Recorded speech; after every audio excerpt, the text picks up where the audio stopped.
स आत्मः निगम कल्पतरुर्गलितं फलं सुखमुखादम् अमृत द्रव संयुतं पिबं भागवतं रसमाल्या मुहुरहो रसिका भुवि भावुका। जय राधे जय राधे।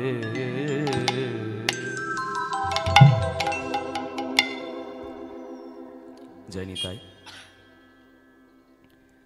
হরিকথা মহোৎসবের একেবারে আমরা অন্তিম দিনে এসে সমাপ্ত হয়েছি। দেখুন, রসের হাট যেমন যখন তৈরি হয় আনন্দ হয়, সবাই মিলে আমরা একসঙ্গে আনন্দ করি, একটা নতুন জিনিসের সূচনা হয়। ঠিক সেই রকমভাবে রসের হাট যখন ভাঙার সময় হয় মনটা গভীর যন্ত্রণায় ভরে যায়। যেমন প্রতিমা পুজো করতে গেলে কত লোক লস্কর, হাতি ঘোড়া, পালকি, সুন্দর আলো, প্রচুর মানুষ, কত আত্মীয় স্বজন, সবাই মিশে একাকার হই, আনন্দে উৎফুল্লিত হই। কিন্তু প্রতিমা পূজা করার পর তাকে তো বিসর্জনও দিতে হয়। হরি সংকীর্তনের কথা মহোৎসব কিন্তু তেমন নয়।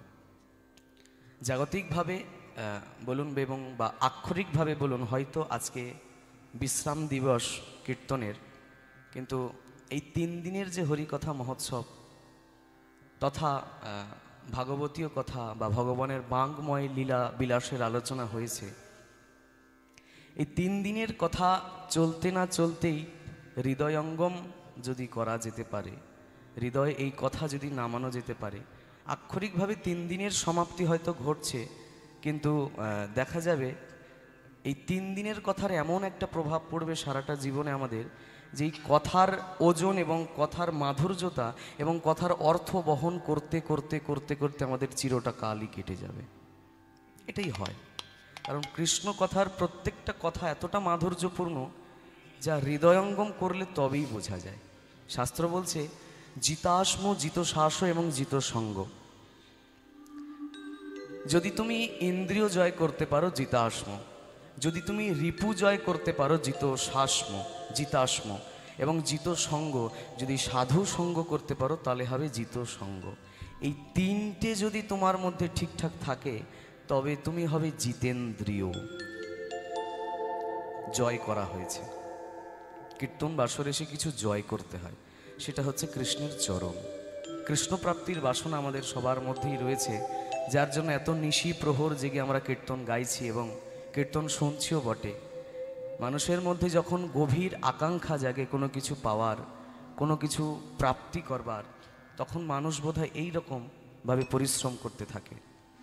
যদি কোনো মানুষের মনে করুন চাকরি পাওয়ার ভীষণ একটা বাসনা রয়েছে, দরিদ্র পরিবারের সন্তান, বড় পোস্টে তাকে চাকরি পেতে হবে, ন্যূনতম চাকরি তাকে পেয়ে সংসারটাকে চালাতে হবে। সেই চাকরিটা পাওয়ার জন্য সে দিনকে দিন, রাতকে রাত, 24 ঘন্টা দিবস ও রজনী একাকার করে পরিশ্রম করে পড়াশুনো করতে থাকে একটা চাকরি জোগাড় করবার জন্যে। হরিকথার যে প্রাপ্তি সেটাও একই রকম। একটা শিশু যদি কোনো মেলায় ঘুরতে যায়, মেলায় ঘুরতে গিয়ে যদি তার কোনো খেলনা পছন্দ হয়, মাকে বলে ও মা, খেলনাটা তুমি আমায় কিনে দাও। মা বলে বাবা, আমার কাছে তো বিশেষ অর্থ নাই, পয়সা নাই, তোমাকে আমি পরে কিনে দেব। কিন্তু সন্তান তো মায়ের এই অভাবী অনটন অবস্থা বোঝে না, সন্তান বায়না করতে থাকে, কাঁদতে থাকে, না আমাকে খেলনাটা কিনে দিতেই হবে, নইলে আমি কিন্তু খাবো না, আমি স্নানও করব না, আমি পড়বও না, আর আমি ঘুমাবও না।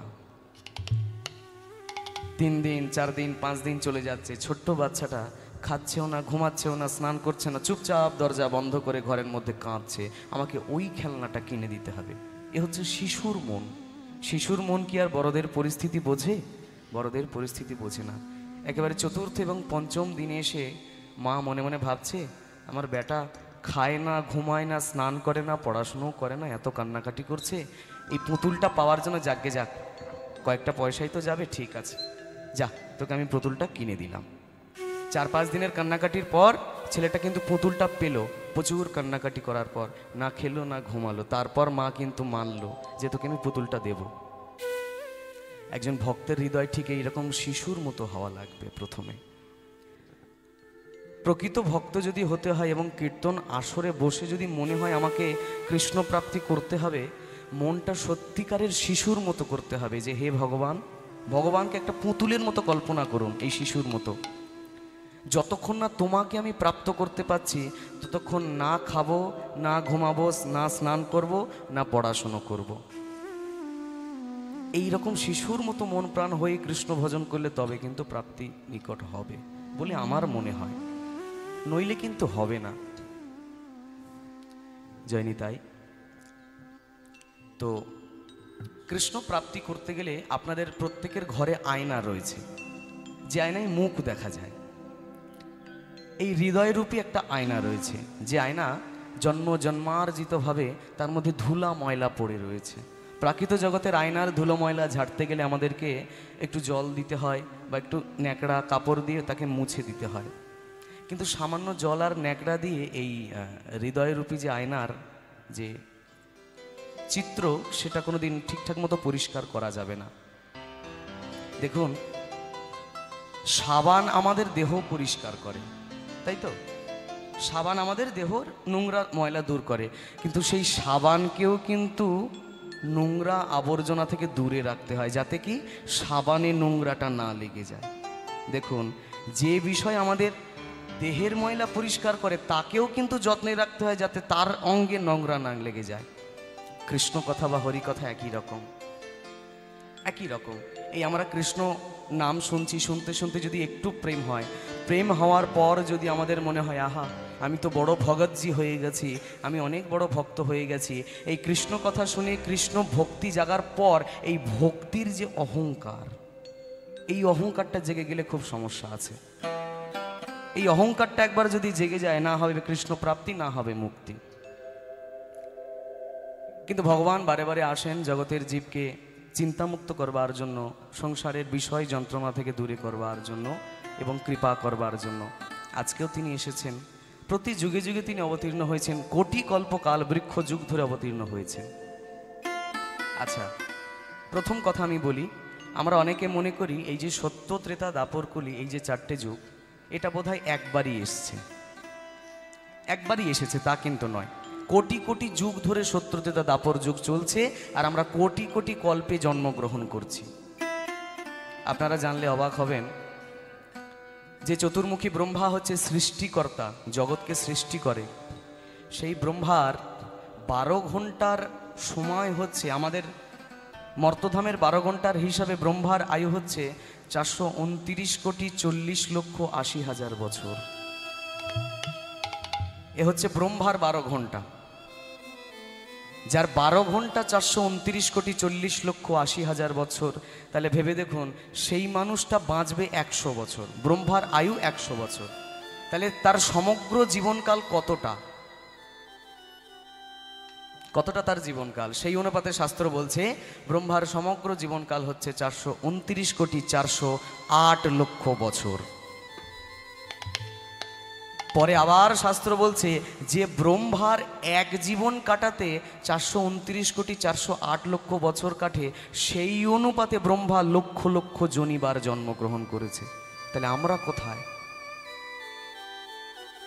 আমরা কোথায়? লক্ষ লক্ষ জনিবার ব্রহ্মা জন্মগ্রহণ করেছে। এ প্রসঙ্গে খুব সুন্দর একটা বর্ণনা রয়েছে, পদ্মপুরাণে একটা বর্ণনা রয়েছে, যে ভগবানের যে লীলা আমরা মনে করছি এটা আক্ষরিকভাবে একবার ঘটে গেছে আর কোনোদিন হবে না তা নয়। এটা বারবার কোটি কল্পযুগে বারবার রিপিট টেলিকাস্ট যাকে বলে আর কি, বারবার দেখানো হচ্ছে। মনে করুন টিভিতে কোনো লাইভ টেলিকাস্ট দেখানো হচ্ছে সকাল 7টায়, সেটারই পুনরাবৃত্তি দেখানো হচ্ছে সন্ধে 7টায়। আপনি ভাবছেন বোধহয় ওটা একবার হয়ে গেছে, এটা বোধহয় অন্য অনুষ্ঠান, না, ওইটারই টেলিকাস্ট দ্বিতীয়বার দেখানো হচ্ছে। ভগবানের লীলাটাও ঠিক সেই রকম, বারবার বারবার বিভিন্ন রকমভাবে হয়েছে। আর যে যুগের লীলা আমরা শুনি সে যুগে রাধাশ্যামের বিবাহ হয়নি। অন্য জায়গায় অন্য শাস্ত্রে বলছে অন্য যুগে রাধা মাধবের বিয়ে অনেক ছোটবেলায় হয়ে গেছিল, ভান্ডির বনে ব্রহ্মা দিয়েছিল তাদের বিবাহ। এটা কি রকম গ্রন্থ হতে পারে? এই হচ্ছে গ্রন্থের নির্ণয়। সেই অনুপাতে একটা সুন্দর কাহিনীর কথা আমি বর্ণনা করতে চলেছি। পদ্মপুরাণে বলা হচ্ছে একবার ব্রহ্মার প্রচুর অহংকার জন্মে গেল, অত্যাধিক অহংকার, যে আমায় ছাড়া বিষ্ণুর কোনো কাজই চলবে না, আমায় ছাড়া কোনো কাজ চলবে না বিষ্ণুর, কারণ আমি তো সৃষ্টিকর্তা, আমি যদি সৃষ্টি না করি কোনো কাজ কিভাবে সম্ভব হবে, আমার হাতের মুঠোয় সব কিছু। ভগবান বুঝলেন ব্রহ্মার বড় অহংকার হয়েছে, অহংকারটাকে খণ্ডন করা দরকার। তাই ব্রহ্মা অহংকার ভরে আজকে ওই অমরাবতীর ধাম অর্থাৎ গোলক ধাম থেকে বিদায় নিয়ে বলছে, ও ভগবান, আমার তো বয়স হয়েছে, রিটায়ার লাইফের সময় এসে গেছে। সরকারি অফিসে চাকরি করতে গেলে 60 বছর বয়সের পর রিটায়ার লাইফ, বিদায়, তার জীবন এখন ঘরে বসতে জীবন। ব্রহ্মা বলছে, আমার তো বয়স হয়েছে, আমাকে এবার কাজ থেকে মুক্তি দাও। আমি যে সৃষ্টি করি, এই সৃষ্টি করার কাজটা থেকে তুমি আমায় মুক্তি দাও, অন্য কাউকে দেখে নাও। মনে মনে ভাবছে, আমার মতো দুটো ব্রহ্মা পাবে কোথায়? আসতে তো হবে আমারই কাছে, দেখা যাক না। ব্রহ্মা ভগবানের সঙ্গে লীলা ফাঁদার চেষ্টা করছেন। ভগবান বলল, বেশ, চলে যাবে? আচ্ছা বেশ, কি আর করা যাবে, তোমার যখন বাসনা হয়েছে তুমি চলে যাবে। মানুষ বড় হলে অনেক অহংকার হয়, তার কথায় তখন জগৎ চলে, জগৎ তার কথায় চলে, সে জগতের কথায় চলে না। ব্রহ্মা অনেক বড় সৃষ্টিকর্তা, তাই ভগবান কি আর ব্রহ্মাকে কিছু বলতে পারে? বেশ, তুমি আসো, বিদায় নাও, অসুবিধা নেই। এই ব্রহ্মা যখন অমরাবতী থেকে বেরিয়ে যাচ্ছে, ভগবান সুন্দর একটা মায়ার জাল বুনলেন। আস্তে এক পা দুপা করে ব্রহ্মা যখন বেরিয়ে যাচ্ছে, নিজের বাহন, ব্রহ্মার বাহন কি কি বাহন? হাঁস। হংসের উপরে ব্রহ্মা চড়ে। তা ব্রহ্মা যখন হাঁসের উপরে উঠতে উঠতে যাচ্ছে, অন্য দিক থেকে দেখতে পাচ্ছে যেন লক্ষ লক্ষ কোটি কোটি হাঁস চড়ে আসছে। তাদের উপরে বসে একজন করে লোক আছে, তাদের আবার 4টে করে মাথা। এখন যে ব্রহ্মা ভগবানের কাছে বিদায় নিয়ে বেরিয়ে যাচ্ছিল, সে দেখে অবাক হলো, হায় রে হায়, এ তো দেখতে ঠিক অবিকল আমার মতো, আমার মতোই চুল, আমার মতো দাড়ি, আমার মতোই হাতে কমণ্ডলু, আমার মতোই হাতে অস্ত্র রয়েছে, আমার মতোই সে হংসের পিঠে চেপে আসছে, ব্যাপারটা কি, আমার মতো দেখতে। ব্রহ্মা চলে যাচ্ছিলেন পথ ধরে, যেতে যেতে তাদেরকে দেখে মনে সংশয় জাগলো। জিজ্ঞেস করলো, তোমরা কারা? আমরা, শুনবে, আমরা খবর পেয়েছি ওই গোলক ধাম থেকে নাকি একজন ব্রহ্মা বিদায় নিচ্ছে, তাই ওই জায়গাটা পাওয়ার জন্য আমরা সবাই এসেছি। কারণ এত বড় রাজ্যপদ তো সবাই পায় না, WBCS অফিসার কি আর সবাই হয়? 1 লক্ষ যদি পরীক্ষা দেয়, চাকরি পায় কতজন? 100 জন। ভগবানের সৃষ্টিকর্তার পদটা ফাঁকা হয়ে গেছে, সবাই এখন ইন্টারভিউ দেওয়ার জন্য ঢুকেছে, পরীক্ষা দেওয়ার জন্য। যে পাশ করবে সে ওই জায়গাটায় চাকরি পেয়ে যাবে। কত লক্ষ লক্ষ কোটি টাকার মাইনের চাকরি, সে চাকরি কেউ আর ছাড়ে? সবাই দেখতে ব্রহ্মার মতো। ব্রহ্মা বলল, এরা বোধহয় আমাকে চিনতে পারিনি, যে পদ ছেড়ে চলে যাচ্ছে আমি বোধহয় আমি সেই, ওরা বুঝতে পারিনি। আচ্ছা কেন তোমরা চাকরি পাওয়ার জন্য কেন এসছো? এই লক্ষ কোটি ব্রহ্মার মতো দেখতে হংসের পিঠে চড়া ব্যক্তিরা বলল, তুমি জানো না, যে ব্রহ্মা বেরিয়ে যাচ্ছে নারায়ণের কাছ থেকে বিদায় নিয়ে, এই রকম কোটি কোটি যুগ ধরে কোটি কোটি ব্রহ্মা অহংকার প্রকাশ করে ভগবানের কাছ থেকে বিদায় নিয়ে চলে এসেছিল, পরে তারা নিজেদের জালের ফাঁদেই নিজেরাই পড়ে গেছে। তাদেরকে কেউ আর মূল্য দেয় না, তাদেরকে কেউ আর গুরুত্ব দেয় না। ভগবানের চরণের সান্নিধ্যে থাকলে ব্রহ্মারও একটু মানুষ স্মরণ করে, কিন্তু চরণ ছাড়া হয়ে গেলে কে বা কাকে স্মরণ করে? যতক্ষণ মাথার উপর বাবার ছাদ রয়েছে ততক্ষণ সন্তানের মূল্য আছে। মাথা থেকে যদি ছাদরূপী বাবাটা চলে যায়, বুঝবে কার মূল্য কতখানি। সেই ব্যক্তি অহংকার বশে চলে যাচ্ছে, তার পথটা পাওয়ার জন্য আমরা এসেছি, কারণ আমরা বুঝতে পেরেছি আমরা বড় ভুল করেছি। আমরা হচ্ছি সেই লক্ষ কোটি ব্রহ্মা, যারা কোটি কোটি বছর আগে, কোটি কোটি যুগ ধরে এই রকম অহংকার করে বেরিয়ে এসেছিলাম।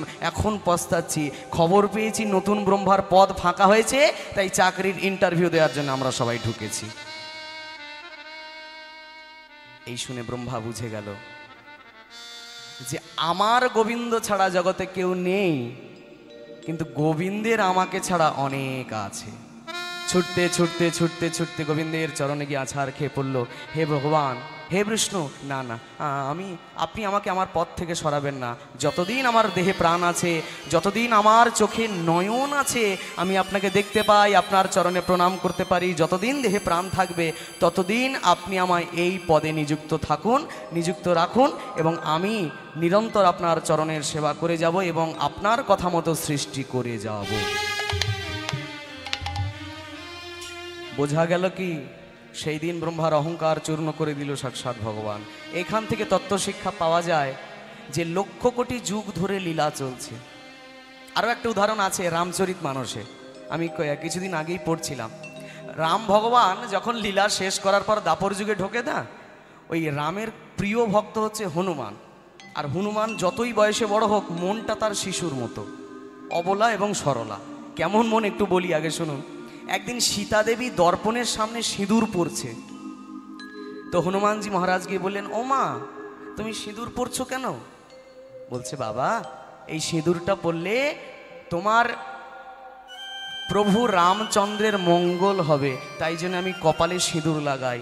এই শুনে হনুমানের মাথায় একটা দারুণ বুদ্ধি খেললো। ও, তাহলে সিঁদুর পরলে যদি আমার রাম ভগবানের দীর্ঘায়ু কামনা হয়, মঙ্গল চিন্তা হয়, তাহলে আমিও সিঁদুর মাখবো। তবে এই সামান্য জায়গা জুড়ে কেন মাখবো? আমি সেই দিন সর্ব অঙ্গে সিঁদুর মেখে বসেছিল হনুমান মহারাজ। আর যে রূপ আপনারা রাস্তাঘাটে চলতে ফিরতে হনুমানজির মন্দিরে দেখতে পান, যে সিঁদুর মাখা হনুমানের অঙ্গটা কিন্তু ওই রকম ছিল না। সাধারণ যে বানর এবং হনুমান প্রজাতির দেহ কালো রঙের হয়, সেই রকমই ছিল। কিন্তু সেই দিনের পর থেকে, যেদিন থেকে মনে করেছিল যে আমি রামের মঙ্গল কামনা করবার জন্য সর্বদেহে সিঁদুর মাখবো, ওই সিঁদুর মাখার পর থেকে হনুমানের দেহটা ঠিক ওই রকম হয়ে গেছিল, সিন্দুরে মণ্ডিত তনুখানি। এইবার রামচরিত মানুষের একটা বিখ্যাত উদাহরণ রয়েছে। রামজি মহারাজ যখন তিনি ত্রেতা যুগের লীলা সম্বরণ করার পর বৃন্দাবনে প্রবেশ করবেন, দাপরে সরজু নদীর তীরে দাঁড়িয়ে আছেন, হনুমানকে কোনোভাবে বোঝাতে পারছে না।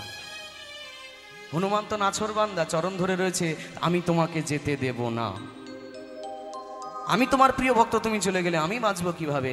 ভগবানের মাথায় বুদ্ধি খেললো, এ হচ্ছে শিশুর মতো মন, একে শিশুর মতো করে বোঝাতে হবে এবং শিশুর মতো ধোঁকা দিয়ে চলে যেতে হবে। তাই রামজি মহারাজ করলেন কি জানেন?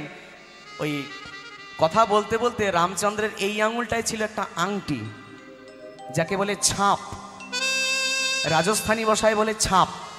এই আংটিটা খুলতে খুলতে হঠাৎ করে পড়ে গেল, আর তার আগেই, আংটিটা খোলার আগেই রামচন্দ্র চরণ দিয়ে মাটিতে একটু খুঁড়ে দিয়েছিলেন, মাটি খুঁড়ে দিয়েছিলেন, আর আংটিটা পড়বি তো পর ঠিক সেইখানেই ফেলে দিয়েছে। রামচন্দ্র বললেন, আচ্ছা হনুমান, আমি কোথাও যাব না, তুমি এক কাজ করো, আমার এই হাতের আংটিটা মাটিতে পড়ে গেছে, একটু খুঁজে এনে দাও তো। হনুমানজি মহারাজ বুঝতে পারলেন না, আংটি খোঁজবার জন্য ঢুকলেন মাটির ভিতর, চলেই যাচ্ছে চলেই যাচ্ছে চলেই যাচ্ছে, যেতে যেতে যেতে যেতে যেতে যেতে পাতালপুরীতে গিয়ে প্রবেশ করেছে। পাতালপুরীতে গিয়ে প্রবেশ করেছে, সেখানে পাতালের রাজাকে বলি মহারাজ। বলি মহারাজ দেখে বলছে, কি ব্যাপার হনুমান, এখানে কেন, কি মনে করে?